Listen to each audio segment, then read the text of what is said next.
I have the pleasure to present to Eduardo Ferna Luin from Spain, the Instituto Juan de Mariana, with his paper Adoption Policy in Guatemala when the effects become causes. Eduardo. Okay, thank you so much for being here, and thank you for the interest in this presentation. The title of the presentation is, as you can see, Adoption Policy in Guatemala when effects become causes, and I have to recognize that it is a work in progress. The paper was written by Pat Lynch, Pat is not here, Pat Lynch from Liberty Fund, and me from Universidad Francisco Marroquín. We tried to make a research on public policy analysis, and we focus, as you can see, in adoption policy in Guatemala. My presentation will follow the paper structure. In first place, we reflect about our theoretical framework. In second place, we try to analyze the Guatemalan adoption policy before 2007. In third place, we present the more important facts of the Guatemalan adoption policy reform after 2007, and we dedicate the last part of our paper to put on the table some questions and doubts. About theoretical framework, we emphasize the contributions made by Bruce Yandel and Adam Smith, not the classic Adam Smith, the actual scholar, the scholar from US. As you know, there is a strong connection between public choice and Austrian economics, and this relationship has been investigated by a large number of scholars. Pete Boetke, Sanford Ikeda, Eduardo Lopez, people from George Mason University, and in the Spanish-speaking world, professors as Jesus Huerta de Soto or Adrián Rabiero. We present our theoretical framework as an Austrian public choice. And we do that because we think Bruce Yandel and Adam Smith's contribution is really important. We love this book, Bootleggers and Baptist, how economic forces and moral persuasion interact to shape regulatory politics. And we think that public policy intervention from formal authority, the state, emanates sometimes from competitive games and sometimes from cooperative games. In Yandel and Smith's words, a successful policy needs a strategic or spontaneous association between a Baptist group, which bases its demand on a moral claim, and a group of smugglers, probably less visible but decisive, when positioning demand on the agenda and promoting some public policies. Baptists and bootleggers. This is clear when we observe and when we study the war on drugs, for example. Who is in favor of the war on drugs? In first place, on the one hand, some Puritans, some conservatives who rightly believe that drugs are bad for health. On the other hand, the drug traffickers, drug dealers, because they obtain benefits by participating in an illicit business. The Baptists are the conservative, the bootleggers, the drug dealers. In conclusion, the Baptists seek a moral intangible, thinking that this action will improve society in which they live. The bootleggers, on the contrary, want to obtain economic benefits or benefits associated with power or status. The point is that both pressure mobilize resources and public policy advance and becomes a reality. What happens with adoption policy? Adoption policy in Guatemala has gone through three phases. And for the purpose of our research, we are interested in phases 2 and 3. The first stage of the policy is from 1963 to 1977, as you know, marked by the internal armed conflict that exists in the country at this time. The second stage from 1977 to 2007, and the third from 2007 to the present. Institutions matter a lot. In the year 1977, the Congress approved the law regulating the notarial processing of voluntary jurisdiction.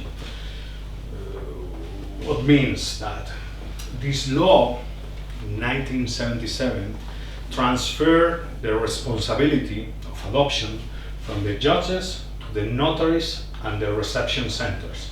Basically transfer the responsibility of adoption from the state to the private entrepreneurs, lawyers, and reception centers.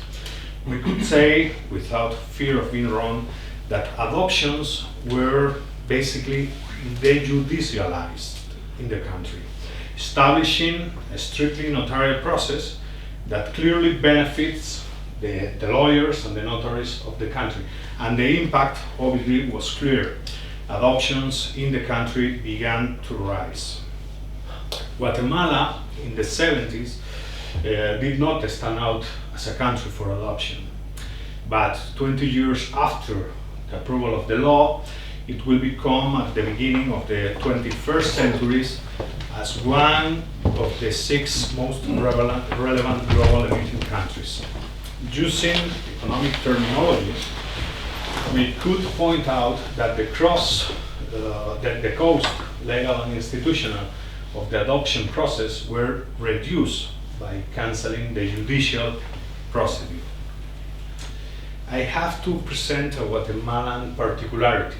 In Guatemala, basically, is strange, but it's in this form. In Guatemala, all lawyers are notaries at the same time. Not in Spain, not in a lot of countries of Latin America, but in Guatemala it is. All lawyers are notaries. Therefore, when we talk about notaries, we are referring to all the lawyers that they can practice in the country. How the adoption process works?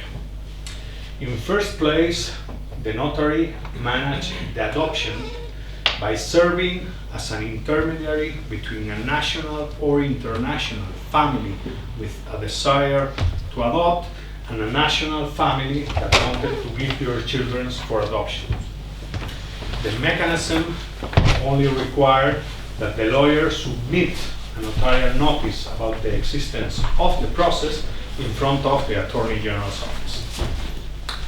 The process of adoption ended with an Attorney General statement granted its approval. The scheme is that notary notice, reception of the notice by the General Attorney, positive opinion from the General Attorney, adoption done. Is, as you can see, a really simple, a really easy procedure to adopt a child. The most interesting thing in the law, in addition to facilitate the adoption process, is that the process did not require prior judicial approval. Did not require prior judicial approval. Article 28 of the law indicated that the adoption regulated in the Civil Code, it can be formalized in front of a public notary without the prior judicial approval of the proceedings. In this adoption procedure, the most important actors are obviously lawyers and notaries, obviously part of the state, social workers, the adopted families, of course, and they are jaladoras. Who were jaladoras? Jaladoras, mostly human, identified the adoptable children and put lawyers and notaries in contact with the families who wanted to give their children up for adoption. In summary, jaladoras reduce the asymmetry of information between lawyers and rural families with the desire to give their children up for adoption. which was the impact of this policy? At first place, children, which you can see, are not the direct beneficiaries of the policy. The biggest beneficiary are adoptive parents and lawyers. And as you can suppose, the law suffered many critics from organizations committed to the protections of human rights and the rights of the child. 5 minutes. 5 minutes. Okay. It must be recognized that many procedures were plagued by irregularities that could potentially involve human trafficking. And obviously, international pressure from UNICEF and other civil society organizations put pressure on the Guatemalan state to sign the Hague Convention at the beginning of the 21st century. UNICEF and obviously civil society organizations are the Baptist actors. The bootleggers, from my personal point of view, from our personal point of view, are bureaucrats because they want to be a protagonical actor in the process.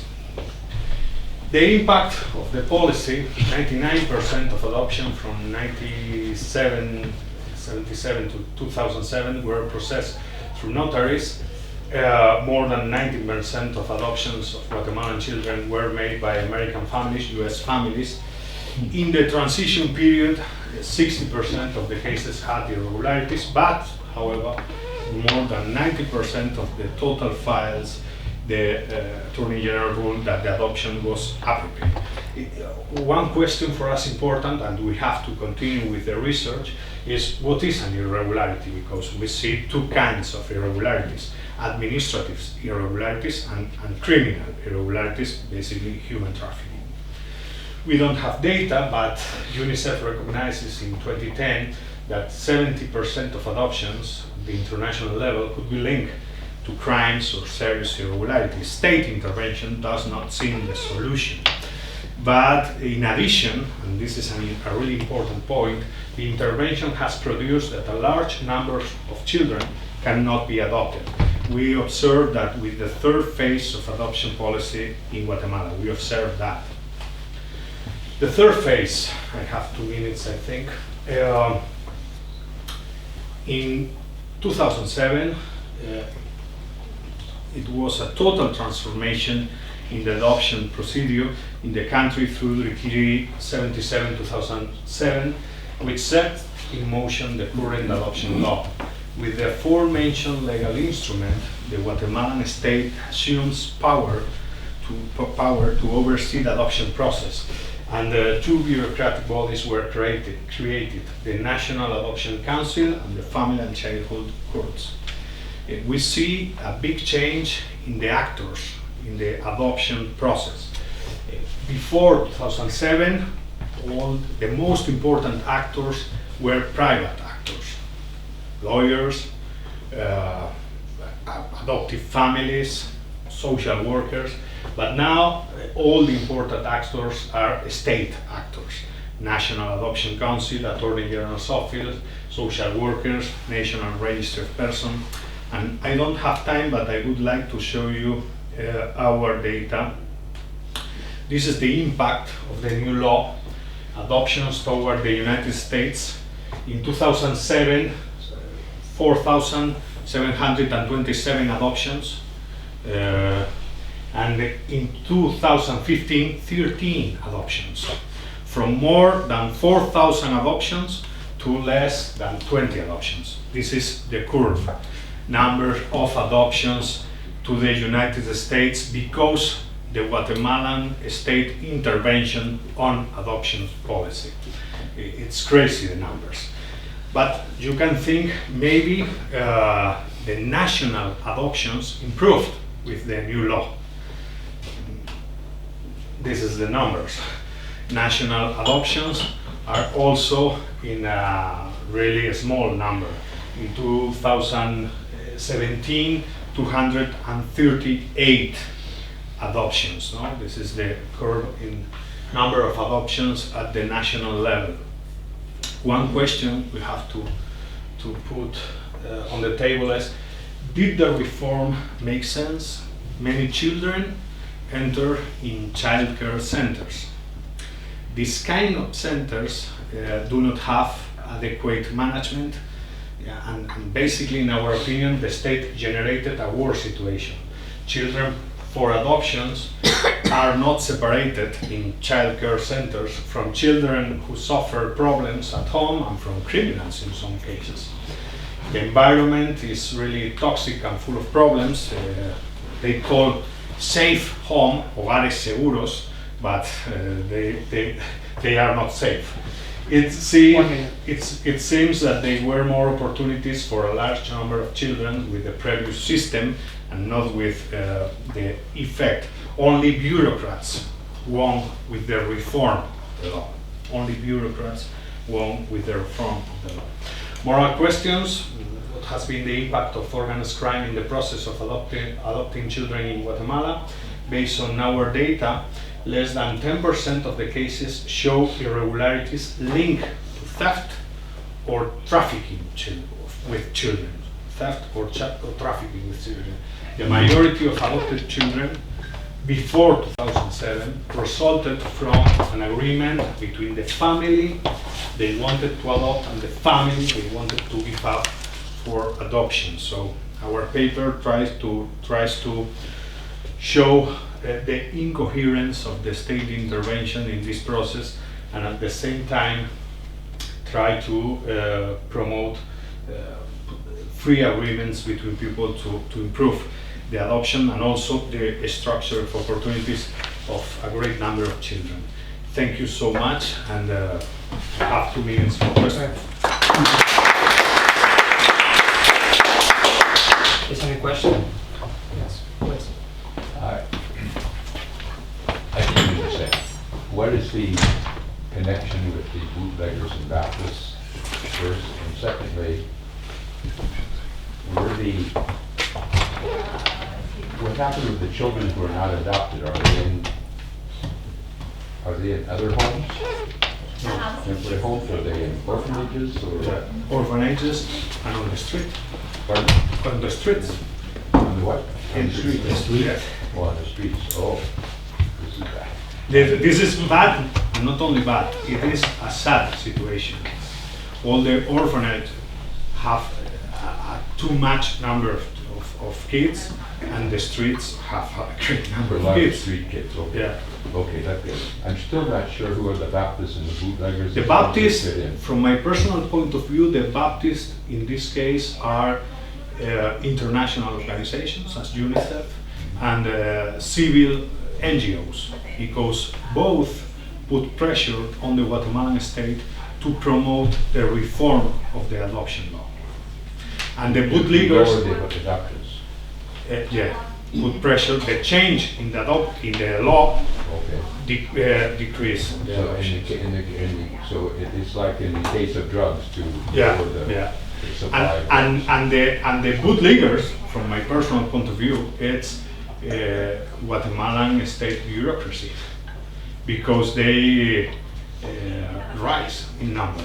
They create 2 bodies, Adoption Council, which is an important administrative body nowadays, but it's, from my personal point of view, is a really inefficient administrative body, because basically they did nothing. So we have time They for. aren't gaining like a bootlegger. In theory, the council is the intermediary between families, adoptive families, and families who want to give their child for adoption. We have time for one short question, please. You mentioned irregularities. It's been UNICEF said I think up to 60%, something like that, which was the reason to intervene for the state. Yes. Can you outline what you mean with the irregularity? This is a really This this is a really interesting thing to us. We have to research more, but from my personal point of view, when UNICEF talk about irregularities, it's talking about administrative irregularities. Basically, the lawyer did not respect the procedure. But there is another kind of irregularity, the criminal irregularity, theft or trafficking with child. But we don't know the percentage of this irregularity. With the data we have, this kind of irregularity, criminal irregularity, is less than 10% of all the irregularities. Okay, thank you so much. Thank you.